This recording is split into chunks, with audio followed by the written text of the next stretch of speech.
Hello everyone, this is Dr. Alex Avila with Love University, and we're back. I'm an author, psychologist, and speaker. Every week we talk about how to love ourselves, others, and a higher nature, how to improve our finances, career, health, relationships, and spirituality. We've been talking about my book, Love Types, a bestseller that helps you identify your ideal partner based on the most popular personality test in the world, the Myers-Briggs Type Indicator. And last week we were talking about the first dimension of the love type system. How do you get your energy? Either through your own thoughts, what's called introversion, or with other people, extroversion. Today we're going to talk about another important dimension of personality compatibility, which is called the focusing dimension. What do you focus on in life? What is important to you? Are you more practical, also known as sensory, someone who is attuned to the central details of life, realistic, concrete, down to earth? Or are you more imaginative, intuitive, or creative? And if you haven't taken the Love Type quiz, it's a good time to do it right now. You can find it on lovetype.com. Click on the link for the Love Type quiz. In a few minutes, you will find out which of the 16 love types you are, your unique romantic style, and also which of the 16 love types is most compatible with you for a long-term relationship or marriage. Now, if you're a sensor, what we call the practical, realistic person, you scored the letter S on the Love Type quiz. And you make up about 70% of the population. You're the type of person who tends to have a realistic grasp of what a relationship is all about. You focus on the details and practicalities of being with a particular person. You like to spend time with your partner talking about down-to-earth things, such as buying a new car, fixing up your house or apartment, going to a certain classy restaurant, or checking out the latest hot band or movie.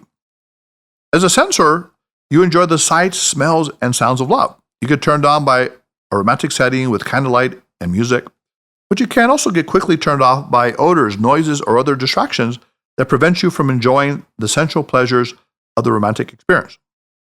On the other hand, if you are an intuitive and scored the letter N on the Love Type quiz, you represent about 30% of society. You're the type of person who places less importance on the real or immediate. You prefer to deal with relationships through your sixth sense, gut feeling, intuition, or hunch. You treasure the possibilities of a relationship, the way a relationship could or should be. You enjoy talking with your partner about philosophy, psychology, science, and ideas that can influence events and change the world. As an intuitive, you like to use your imagination to indulge in romantic or sexual fantasies. Often, however, the reality of a romantic encounter may not live up to what you imagine. When this happens, you may feel disappointed, at least for the moment. One research study documented the importance of the focusing dimension in relationships. In the study, men and women were asked to describe their ideal mate. It was found that over 70% of the participants preferred mates who were equally matched with them on the focusing dimension. That is, intuitives preferred intuitives and sensors preferred sensors. Although there are exceptions, couples usually communicate better and have better relationships and marriages when they share the same focusing preference, either both sensors or both intuitives. When they differ on this important dimension, problems can quickly arise. Once the honeymoon period is over, the philosophical head in the clouds intuitive may think his practical, realistic sensor mate is a stick in the mud. All she wants to talk about are the details of living, balancing the checkbook, saving for retirement, and fixing the house. In a word, boring. Meanwhile, the sensor thinks the intuitive talks too much about pie-in-the-sky scenarios, indulging themselves in fantasy conversations about building empires or changing the world. The intuitive person may say something like, "Well, honey, let's find some enlightenment. Let's change the world and elevate our aura." And the practical sensory person says, "Hey, pie in the sky, why don't you elevate yourself off that couch and pay the bills? We're already past due." Now, it is true that some sensor-intuitive combinations can succeed if the couples are not too far apart on the focusing dimension. For example, someone who has a moderate preference for sensing can be successfully matched with someone who has a moderate preference for intuition. Overall, however, it's a good idea for couples to share the same preference on the focusing dimension because this dimension largely determines how they communicate on a day-to-day basis. If two people have difficulty understanding and appreciating each other's communication style, the relationship can sour in a hurry. Of course, some people say, well, how about opposites attract? Isn't that true?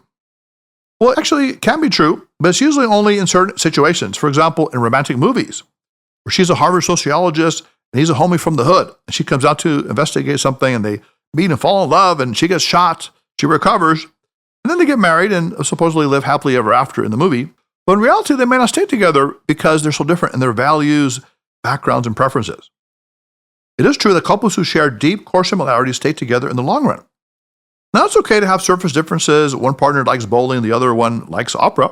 but it's important for them to be compatible or similar on the deepest personal values, beliefs, goals, perspectives, and lifestyle choices. When two people share similar values and goals, they can create a life of enjoyment, love, and contribution. For Love University students, next week we're going to talk about one of the personality dimensions of love types that can cause the worst arguments, conflicts, and fights in a relationship: the thinker versus feeler dimension. Thinkers are individuals who make decisions by their logic, their analysis, and what they believe is just right and true. If they need to say something to someone, but it may hurt their feelings, they may go ahead and say it if it's the right thing to say. Like, that shirt makes you look fat like a pig. Now, they're not trying to hurt the person's feelings, they just want them to change the shirt so they can look better. But a feeler, someone who makes decisions by their emotions and their values and the impact on a relationship, may feel hurt emotionally, and that can be a big problem. So next week we're going to talk about that. And by the way, there are male feelers and female thinkers, so it's not just gender-based. And finally, Love University students, if you are single, we're starting a new segment on the show called Love Type Compatibility Matching, where you can actually meet someone live online with us on the show. We match you up with 3 potential partners who are love type compatible with you, and you can choose the ideal one. So if you'd like to be on the program for our love type compatibility matching, or if you have a comment on today's show or any other question, you can reach us at 310-226-8090. Write to us at loveuniversitylove@gmail.com. Visit us at loveuniversity.love. You can download the podcast on Podbean, Spotify, SoundCloud, and iTunes. You can also like us and follow us on Facebook and Instagram at Love University Podcast. You can follow us on Twitter at LoveWU Podcast. You can subscribe to our Love University channel, and you can pick up a copy of the bestseller Love Types, which has become a classic, helping over 40 million people find their soulmate, on Amazon.com.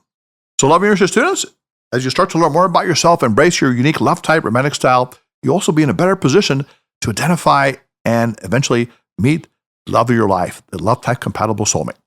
So until next time, put away your notebooks, your iPads, your phones. This is Dr. Avila. Class is now dismissed.